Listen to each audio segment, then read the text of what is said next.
Hello, everyone. My name is Lindsay Belfontaine, and I'm a member of the Atlantic chapter. I've done some running and I've done some coaching, and this is my first presentation. So I've got my trusty sidekick here to help with the nerves. I do have some cue cards that I will be reading from time to time as I'm new to heart rate training as well. So this is sort of learning as we go. So to start, I guess I'll start with the five heart rate zones, which is number one. This is a zone where we're doing something like a very casual walk or even housework. We can maintain our efforts in this zone for a very long period of time. Zone two, these are longer, slower efforts that serve as aerobic conditioning, and we will get into these terms in a couple of minutes. Zone three is called the aerobic zone, and this is where you get the most cardiovascular benefits. Zone four is a mix between aerobic and anaerobic exercise, and this allows us to maintain higher levels of lactate in our blood while exercising, and I'll explain why this is important in a few seconds. Zone five, these are our maximum efforts or our all outs. We shouldn't be able to maintain these for longer than 5-minute periods of time. So with heart rate training, we basically need to know the difference between aerobic and anaerobic exercise or respiration.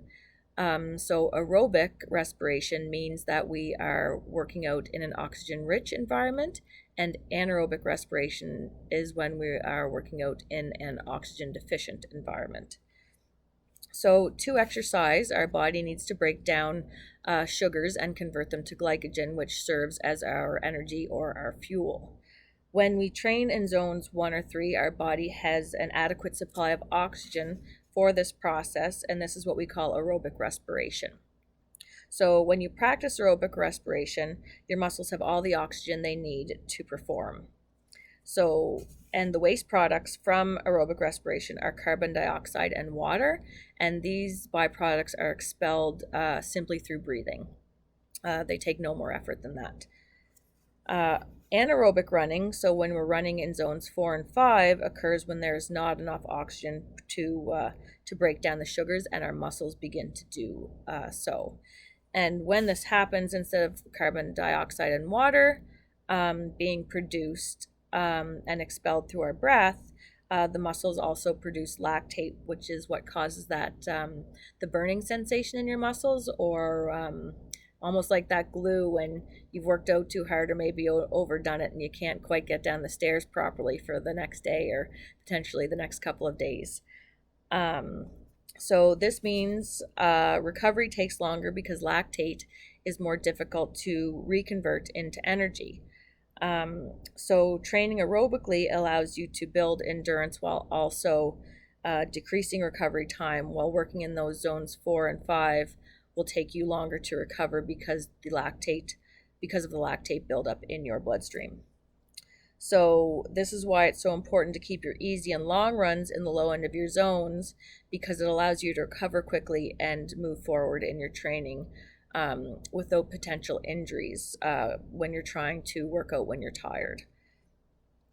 So for this training, for heart rate training, you will require some sort of electronic device, whether it's a heart rate strap that goes around your chest, or one of your heart rate watches, which is what I have.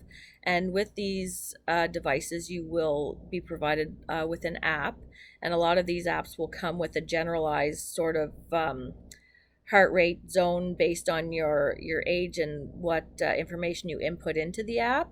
But you can also find equations for it online, or if you want to Google, there's all kinds of great resources, which is where I've been finding most of my information thus far.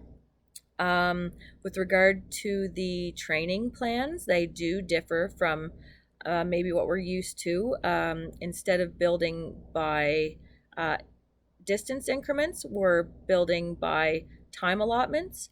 So instead of doing like 4, 6, 8 kilometers as you build, we're doing like 30 minutes and 45 minutes and 60 minutes, etc. And so this is based on the premise that When you start out in week one, you can run maybe, a smaller distance than you might be used to based on your heart rate. But when you progress through, say, weeks 12 to 16, depending on your training plan, you can run for longer periods of time during that same time allotment.